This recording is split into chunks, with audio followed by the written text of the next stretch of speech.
RSS के 100 वर्ष पूरे हो चुके हैं और 100 वर्ष पूरे होने पर हमने कई वीडियोज़ बनाए हैं और आरएसएस का जो झूठ है उसका पर्दाफाश किया है। साथ-साथ बंकिम चंद्र को लेकर जो विवाद था, वंदे मातरम को लेकर, उस पर भी हमने कई वीडियोज़ बनाए। सरकार ने निर्देश जारी किए हैं कि जो वंदे मातरम में पहले एक ही छंद गाया जाता था और 5 छंद नहीं गाए जाते थे। इसके पीछे जो वजह थी, पिछले वीडियो में हमने बताया था, लेकिन आज उसे फिर चर्चा करेंगे। अब 6 के 6 छंद गाना अनिवार्य कर दिया गया है।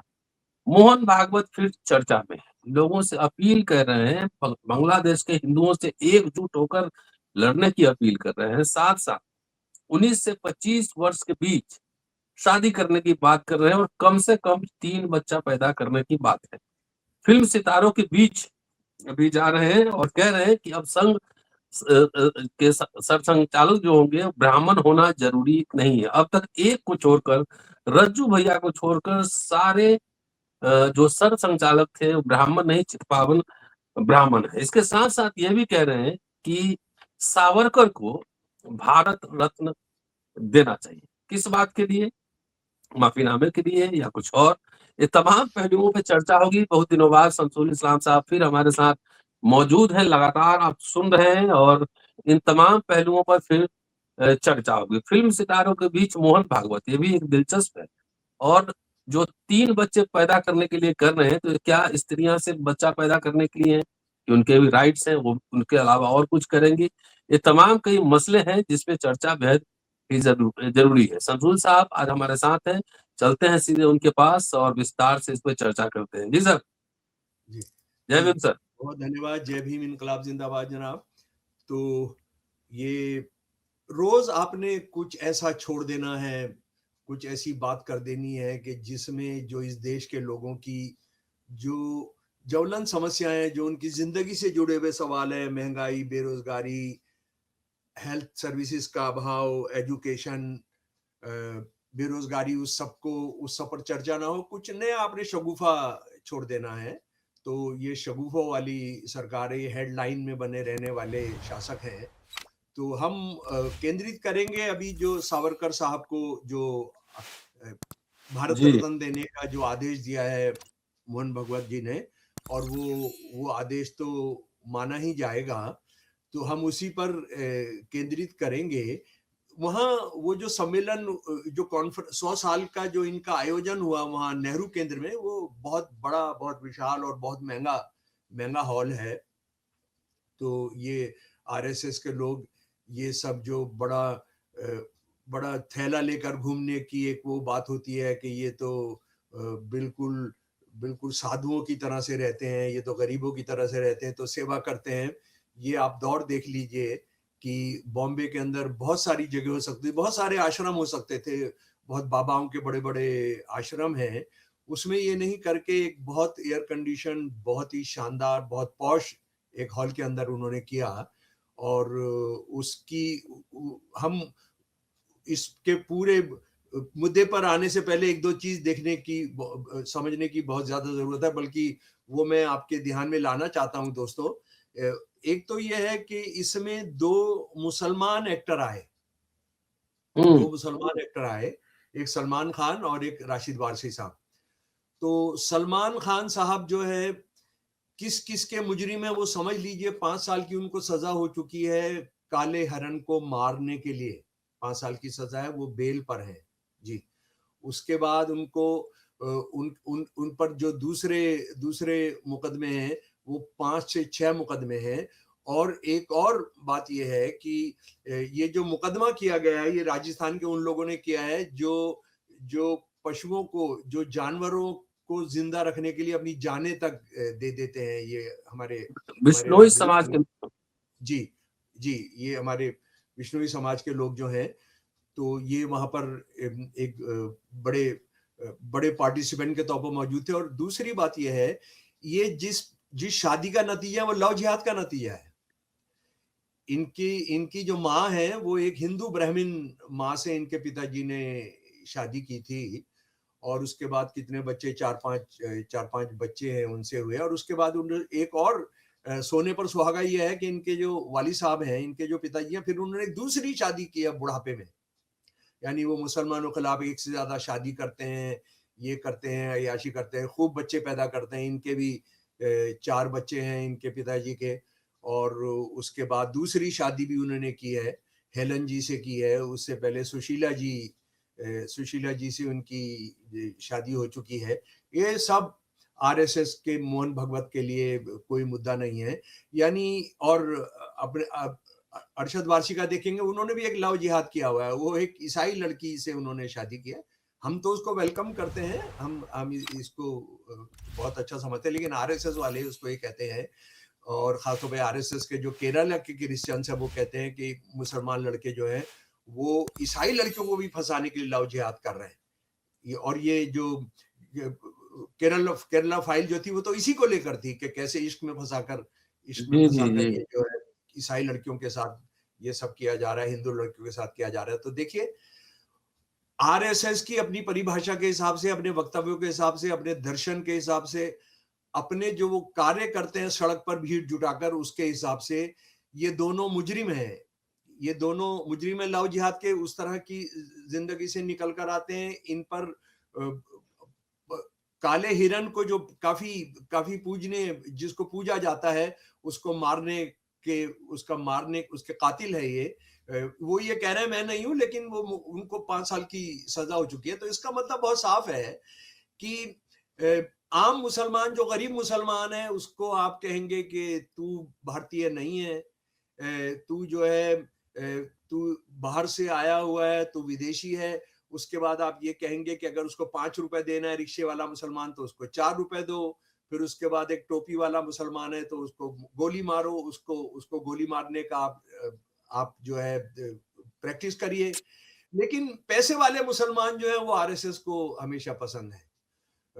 जैसे जब ये हमारे चीफ मिनिस्टर आसाम का, जब वो 5 रुपए को 4 रुपए देने की बात हुई थी, और उसके बाद ये आया उनका जो वीडियो आया कि वो मुसलमान को बनाकर वो गोली चला रहे हैं, तो मैंने तब भी कहा था कि अगर वाकई में इस्लाम से और मुसलमानों से इतनी नफरत है तो आप सबसे पहले ये करिए कि उस पेट्रोल पंप पर मत जाइए जहां से ईरान से या सऊदी अरबिया से या कतर से या कुवैत से तेल आया है।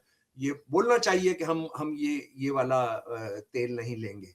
हम जो है गल्फ में अपनी यहाँ से लोगों को काम करने भेजना बंद कर देंगे। हम कहेंगे कि बिल्कुल वहां मत जाओ, यहीं पर रहो। हम इस बात को जानते हैं कि गल्फ की जो बहुत सारी स्टेट्स है, उसमें जो भारत से जो काम करने वाले गए हुए हैं, उसमें लाखों की तादाद में, उसमें 60 से 70% जो है वो हिंदू हैं। तो वो भी आप बंद कराइए। लेकिन बात यह है कि गरीब मुसलमानों के लिए कोई रोने वाला नहीं है, तो आप भी वो करते हैं। पर अमीर मुसलमान आपको पसंद है। अब जरा सा हम सावरकर साहब को सलमान खान प्रधानमंत्री से मिले थे पहले। हाँ, खूब मिलते रहते हैं, वो तो बहुत बहुत करीबी दोस्त हैं। यानी अमीर मुसलमान आरएसएस को बहुत प्यारा है। गरीब मुसलमान के लिए, क्योंकि वो जो है मलेच्छ हैं, ये मलेच्छ नहीं है, ये तो उनके साथ बैठते हैं। इनके साथ तो मोहन भगवत जी की कोई बहुत करीबी रिश्तेदार बच्ची है जिसने मुसलमान से शादी की थी, वो इन पर लागू नहीं होता है। वो जो है मुसलमानों के साथ रोटी बेटी का रिश्ता इनके लिए जायज है। बाकी कोई मुसलमान, शाहनवाज हुसैन, मुख्तार अब्बास नकवी, जी सब वो मंजूर है। लेकिन आम जो मुसलमान है, जिनको मैं ये कहता हूं कि सारे बुद्ध मत से वो बदलकर वो मुसलमान बने थे, और वो कोई हिंदू धर्म में तो उनको लिया ही नहीं जा सकता था, क्योंकि तो मलेच्छ थे, तो बौद्ध थे वो सारे। ये और उनको आप बंगाल के अंदर तो नेरे कहते हैं सारे मुसलमानों को जलील करने के लिए। नेरे का मतलब गंजा। जो साधु, जो भिक्षु थे, बौद्ध भिक्षु थे, वो सब गंजे रहते थे। तो उनको एक स्लैंग के तौर पर उनको कहा जाता था नेरे। तो वो मुसलमानों के लिए भी आज भी नेरे शब्द इस्तेमाल होता है, यानी मलेच्छ। यानी तुम जो है तुम हमारे बराबर के इंसान नहीं हो। तो खैर हम आते हैं भाई अपने जनाब हमारे वीर सावरकर साहब पर। तो दे दें, ये इनको मिलेगा, ये इनको आप देखेंगे कि ये भारत रत्न मिलेगा। लेकिन मेरा ये कहना है कि अगर भारत रत्न इनको दिया जाता है सावरकर साहब को, तो फिर जिन्ना को भी दिया जाए। जिन्ना को क्यों दिया जाए? क्योंकि जिन्ना साहब तो इनके रास्ते पर चले टू नेशन थ्योरी को लेकर। ये क्या हम इस बात को भूल गए हैं कि ये जो है जिन्ना से, मुस्लिम लीग से काफी पहले भारत दो राष्ट्र हैं, भारत एक राष्ट्र नहीं है। ये 1937 में जैसे ही ये बने हिंदू महासभा के अध्यक्ष, इन्होंने अहमदाबाद के अधिवेशन में जो भाषण करते हुए कहा, मैं उनका जो भाषण है वो सीधा आपके सामने रख रहा हूं। फिलहाल हिंदुस्तान में दो प्रतिद्वंदी राष्ट्र आसपास रह रहे हैं। कई अपरिपक्व राजनीतिज्ञ यह मानकर गंभीर गलती कर बैठते हैं कि हिंदुस्तान पहले से ही एक सद्भावपूर्ण राज्य के रूप में ढल गया है, या सिर्फ हमारी इच्छा होने से इस रूप में ढल जाएगा। आज ये कतई नहीं माना जा सकता कि हिंदुस्तान एक एकता में पिरोया हुआ और मिला जुला राष्ट्र है, बल्कि इसके विपरीत हिंदुस्तान में मुख्य तौर पर दो राष्ट्र हैं, हिंदू और मुसलमान। सन 1937 में जनाब वो ये कह दे रहे हैं, सन 1937 में। और सन 1940 में मुस्लिम लीग प्रस्ताव पास करती है।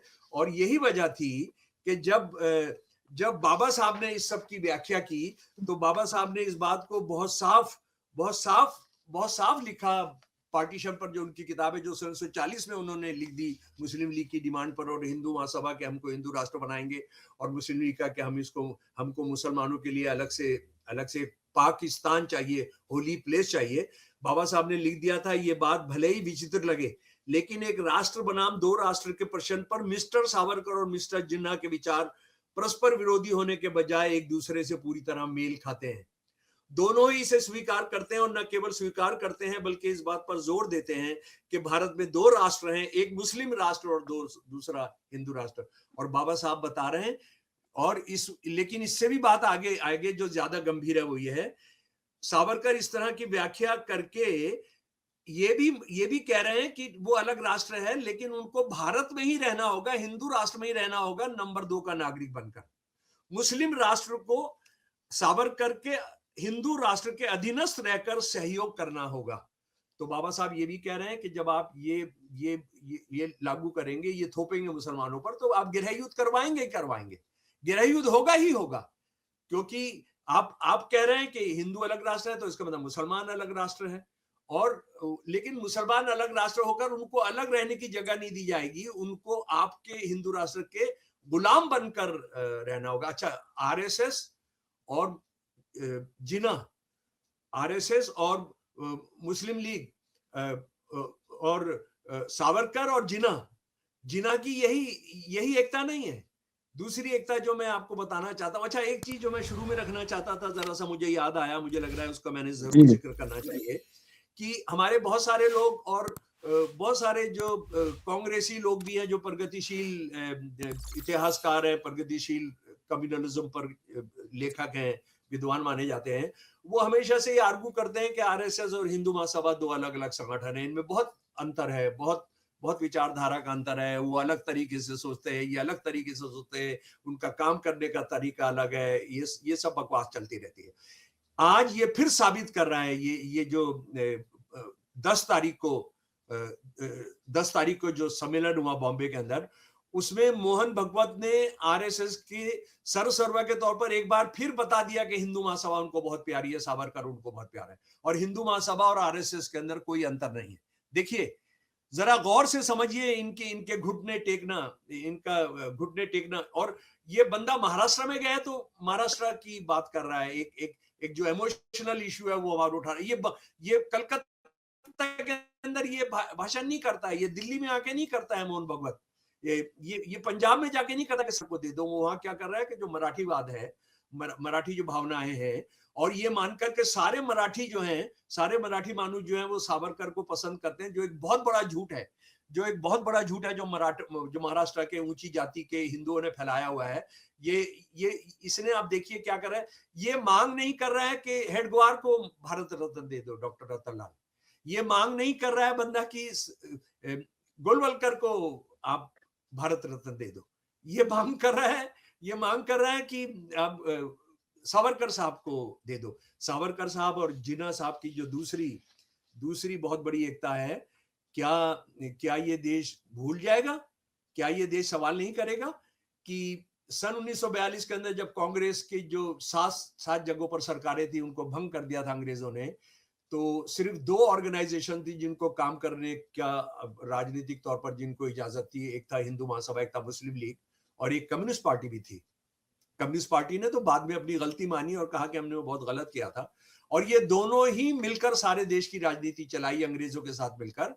और इनकी हालत ये थी कि इन्होंने 3 जगहों पर साझा सरकारें चलाई। कहां कहां पर? सिंध के अंदर चलाई, बंगाल के अंदर चलाई और नॉर्थ वेस्टर्न फ्रंटियर के अंदर चलाई। क्या ये देश बर्दाश्त करेगा? क्या ये देश जानने के बाद भी चुप रहेगा?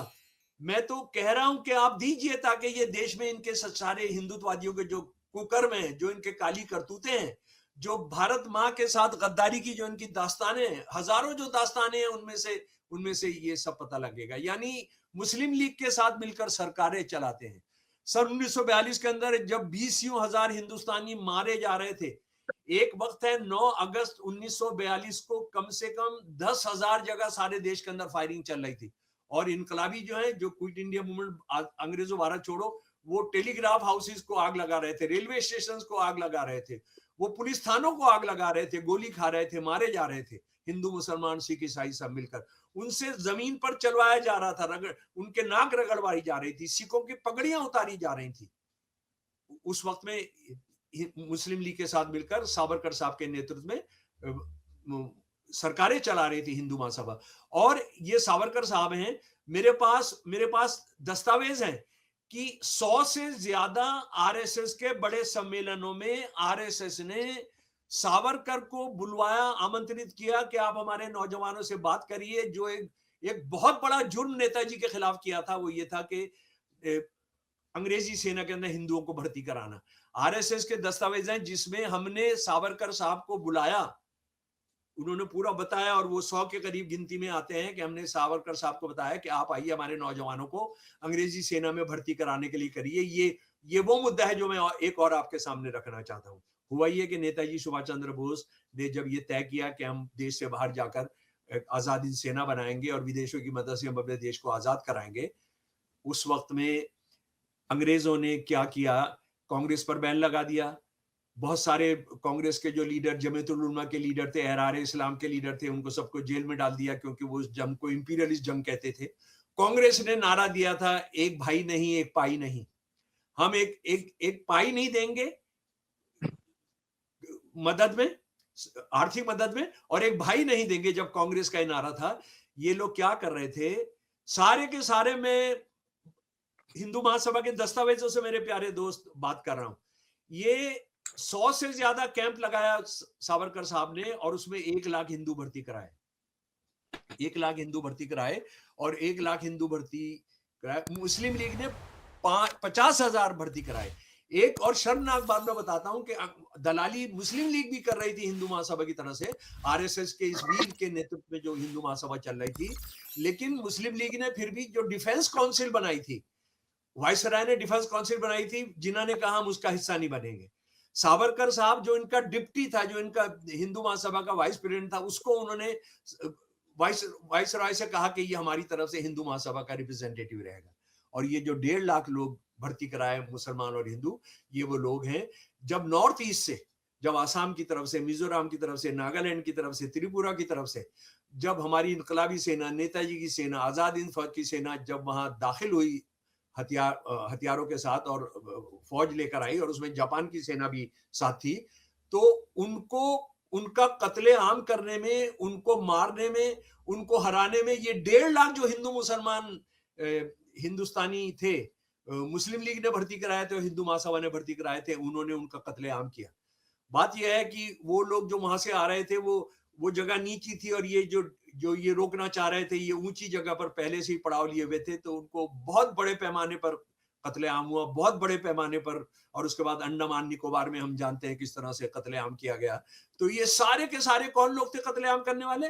अंग्रेजों ने इसके लिए बड़ी शातिराना तरीके से क्या किया था, अफसर तो अंग्रेज था लेकिन सारे लड़ने वाले वो मुस्लिम लीग और हिंदू महासभा के जरिए भर्ती कराए हुए लोग थे। तो आप और उनके उनके दस्तावेजों से अगर आप पढ़कर सुनना चाहते हैं तो ये इतने ज्यादा हैं। और मैं चाहता हूं कि इसको सावरकर साहब को जो है वो भारत रत्न मिले और ये सारे दस्तावेज निकलकर सामने आए। और सच बात यह है, सावरकर आज यूनिवर्सिटीज में पढ़ाए जा रहे हैं। तो मैं निवेदन करता हूं कि सावरकर के जो 5 अध्यक्षीय भाषण है, कहां अध्यक्षीय भाषण है, जनाब अहमदाबाद, मदुराई, भागलपुर, कलकत्ता, कानपुर, इनके जो भाषण है उस भाषण को सारी यूनिवर्सिटीज के अंदर पढ़ने के लिए दे दिया जाए। और ये प्रांतीय हिंदू महासभा महाराष्ट्र ने ये सारे के सारे छापे हुए हैं।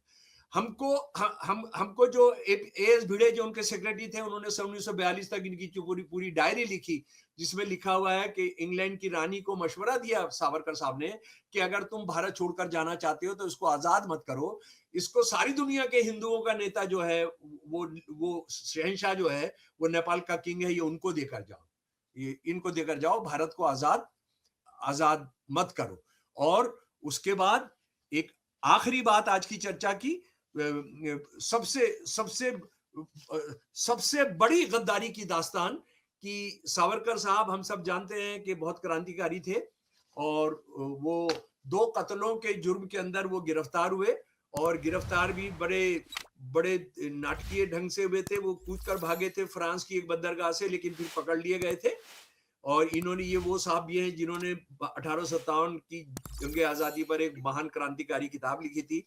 ये वो किताब है जिसमें उन्होंने लिखा था कि हिंदू और मुसलमानों ने, जिहादी मुसलमानों ने और हिंदुओं ने मिलकर इस देश के लिए जो लड़ाई लड़ी थी चप्पे चप्पे पर, मौलवियों ने जो हिस्सेदारी की थी उसको सलाम करते हुए उन्होंने ये किताब लिखी। लेकिन ये गिरफ्तार होते हैं और उसके बाद गिरफ्तार होने के बाद ये डर जाते हैं और ये जुलाई 1 सन 1910 को इनको दो आजीवन कारावास की सजा मिलती है। उनको 2 आजीवन कारावास की सजा का मतलब 25-25 साल, दोनों साथ नहीं चलेंगी, अलग अलग चलेंगी, यानी इनको 50 साल की सजा इनको दे दी गई। ब्रिटिश पुलिस ने इनको 4 जुलाई 1911 को अंडमान निकोबार में पहुंचा दिया। याद रखिए तारीख, 4 जुलाई 1911। अगर 4 जुलाई याद भी ना रहे, 1911 याद रखिए। और ये वहां पर इन्होंने 50 साल की सजा इन्होंने पूरी करनी थी। लेकिन हुआ ये कि 2 मई सन 1921 को इनको और इनके भाई को ट्रांसफर कर दिया गया भारत में, रत्नागिरी जेल के अंदर इनको ले आया गया महाराष्ट्र के अंदर। यानी 50 साल की सजा में से इन्होंने कितने साल रहे वहां? ये रहे 10 साल। और इनको फाइनली 6 जनवरी 1924 को यरवदा जेल से इनको रिहा कर दिया गया। जब ये रत्नागिरी जेल ले आए गए 10 साल के बाद, तो ये लगभग अंग्रेजों के मेहमान ही रहे, और अंग्रेजों की वजह से इन्होंने किताब लिखी, हिंदुत्व लिखी। उस किताब की सबसे मजेदार बात यह, मेरा रतनलाल जी ये देश नहीं जानता है, मोहन भगवत भी नहीं जानते हैं वो ये है कि ये किताब जो है कि हिंदुओं का देश है, हिंदुत्व जो है वो हमारा दर्शन है। इस किताब का लेखक का नाम जो सावरकर साहब ने लिखा, वो हिंदू नहीं लिखा, एक हिंदू नहीं लिखा एक मराठा। यानी उन्होंने अपनी जो एक क्षेत्रीय पहचान थी वो बताई। वो हिंदू अपने आप को नहीं माना उन्होंने। लेकिन बात यह है कि जो जहर घोलना चाहते थे अंग्रेजों ने, उसकी इनको पूरी इजाजत दी। तो ये जो मैं आपको बताना चाहता हूं कि ये 1911 के अंदर जो पहुंच गए, और इन्होंने पहुंचते ही वहां से माफीनामे लिखने शुरू किए। माफीनामे जो उन्होंने लिखने शुरू किए, जरा उसका सुन लीजिए। 11 के अंदर आते हैं, 1911 में आते ही इन्होंने एक माफीनामा लिख दिया। फिर 1913 में, 1914 में, 1918 में, 1920 में। एक बात मैं साफ करना चाहता हूं, वो ये है कि माफीनामा लिखना कोई जुर्म नहीं था। असल में अंग्रेजों ने अगर उनको जेल में रहते हुए कोई भी चिट्ठी लिखनी है, उसका जो फॉर्मेट था वो मर्सी पिटीशन ही था, उसका नाम ही था मर्सी पिटीशन। लेकिन सवाल यह था कि मर्सी पिटीशन में आप क्या लिख रहे हैं। ये जो मर्सी पिटीशन में लिख रहे हैं, जरा इनकी जो सबसे महत्वपूर्ण 2 मर्सी पिटीशंस हैं वो मैं आपको साथ ही में आपको बताता हूं। इनका जो पहली बड़ी मर्सी पिटीशन है उसके अंदर वो लिखते हैं, संवैधानिक मार्ग अपनाने से भारत और विदेशों में वह सभी गुमराह युवा वापस आ जाएंगे जो कभी मुझे अपना मार्गदर्शक मानते थे। मैं सरकार की किसी भी क्षमता में सेवा करने के लिए तैयार हूं, क्योंकि मेरा धर्मांतरण, मैंने जो अंग्रेजों के पक्ष में आ गया हूं, कर्तव्य निष्ठा से हुआ है। इसलिए मुझे आशा है कि मेरा भविष्य भी ऐसा ही होगा। और जरा सुनिए वीर सावरकर के लफ्ज, मुझे जेल में रखकर जो कुछ भी मिलेगा उसकी तुलना में मुझे छोड़कर बहुत कुछ मिलेगा। केवल सर्वशक्तिमान ही दयालु हो सकता है। इसलिए ये भटका हुआ बेटा सरकार के माता पिता के द्वार के अलावा और कहां लौट सकता है। अंग्रेजी में जो उन्होंने शब्द यूज किया, प्रोडिगल सन, बिगड़ा हुआ बेटा अपने माँ बाप के द्वार पर वापिस आ रहा है शर्मिंदा होकर, माफी मांगकर, तो मुझे माफ कर दो। उसके बाद जो इनका दूसरा है 30 मार्च 1930 की, जनाब 30 मार्च 1930 की, कितना सरेंडर है देखिए। यानी ये मर्सी पिटीशन तो है लेकिन ये सरेंडर पिटीशन है, घुटना टेकने का पिटीशन है। मेरे शुरुआती जीवन की उज्जवल संभावनाओं का बहुत जल्दी क्षय हो जाना मेरे लिए इतने दुखद अनुभव का कारण बन गया है कि इससे मुक्ति मेरे लिए एक नया जन्म होगी और ये मेरे संवेदनशील और विनम्र हृदय को इतनी गहराई से छू लेगी कि मैं भविष्य में व्यक्तिगत रूप से जुड़ जाऊंगा और राजनीतिक रूप से उपयोगी बन जाऊंगा, क्योंकि अक्सर उदारता वहां भी जीत जाती है जहां ताकत विफल हो जाती है। आप मेरे पर एक एहसान करके देखिए और देखिए मैं क्या करता हूं। तो बहुत सारे लोग आरएसएस वाले हमें ये बताते हैं, आरएसएस को प्यार करने वाले, जो सावरकर को प्यार करने वाले जो आरएसएस वाले नहीं, वो कहते हैं कि सावरकर साहब जो माफीनामे लिख रहे थे वो जैसे शिवाजी चिट्ठी लिख रहे थे औरंगजेब को उसको धोखा देने के लिए, उस तरह के थे। मतलब शिवाजी को इतना अपमानित करना, इतना बदनाम करना, इतनी उनकी बेइज्जती करना, मुझे लगता है ये आरएसएस के लोग ही कर सकते हैं। बात यह है कि वो ये सीधा कह रहा है कि आप जो कहोगे वो मैं करूंगा। ये तक सवाल उठा रहा है कि जो दूसरे क्रांतिकारी हैं उनका जुर्म तो हमसे कम था, लेकिन उनको आपने पहले भारत जाने दिया है। मैं यहां पर जो बताना चाहता हूं कि ये मर्सी पिटीशन, ये घुटने टेकू पिटीशन थे, और वहां से सिर्फ एक और दो और आदमियों ने लिखा। एक तो इनके भाई ने, बाबूराव ने, और दूसरे थे अरविंदो घोष के छोटे भाई वीरेंद्र घोष ने, जिन्होंने कहा हम अपना सारा इतिहास भूल जाना चाहते हैं, उसके लिए माफी चाहते हैं, आप जो हमसे कहेंगे वो हम आपके लिए करेंगे। लेकिन कांजीलाल थे, एक गोपाल थे, उन्होंने भी मर्सी पिटीशन लिखा, पर उन्होंने मर्सी पिटीशन में क्या लिखा?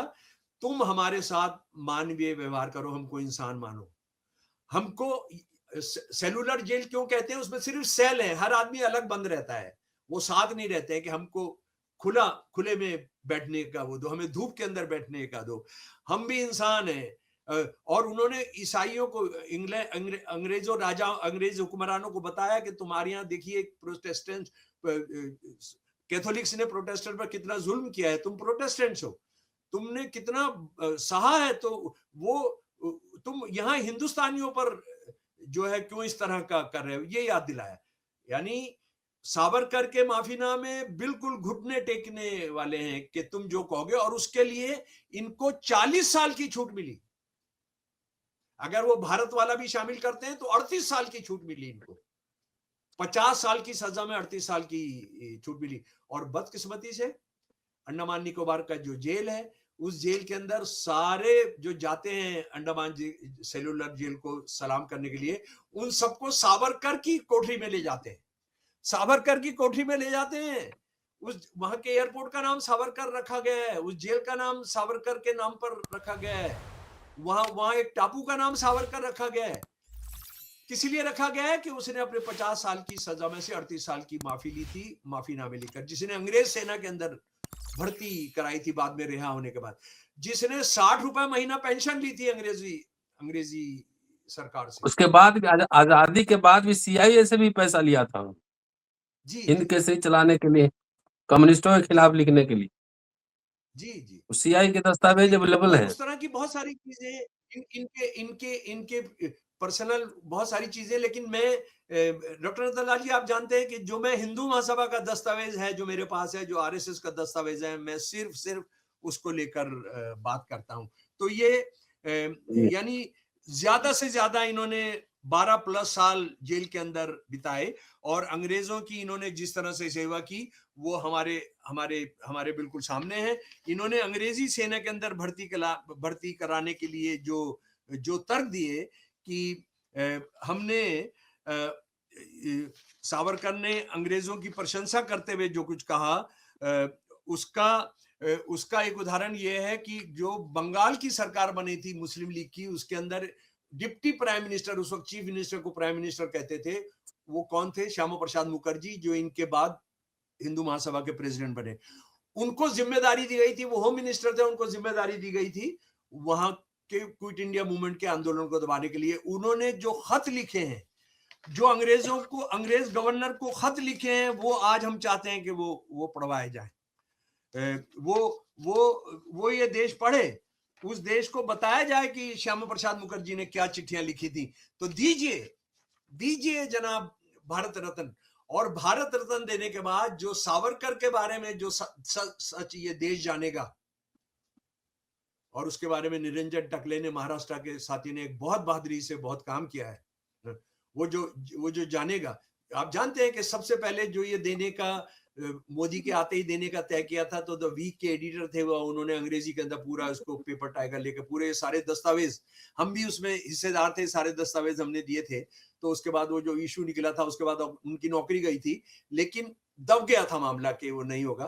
पर आने दीजिए आरएसएस और हिंदू महासभा के हिंदुत्ववादी राजनीति के जो गैर इंसानी, जो भारत विरोधी, भारत माता विरोधी, भारत के शहीदों के साथ गद्दारी करने वाले जो पर्चे हैं, एक एक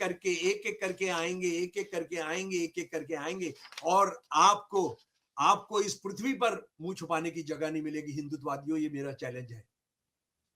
चलिए सर, बहुत बहुत शुक्रिया। और सावरकर को भारत रत्न 38 साल जेल से माफी के लिए, माफीनामा लिखने के लिए या पेंशन लेने के लिए, कई सवाल हैं, आपके लिए छोड़ देता हूँ। देखते रहिए अम्बेडकर नामा। Thank you sir, thank you.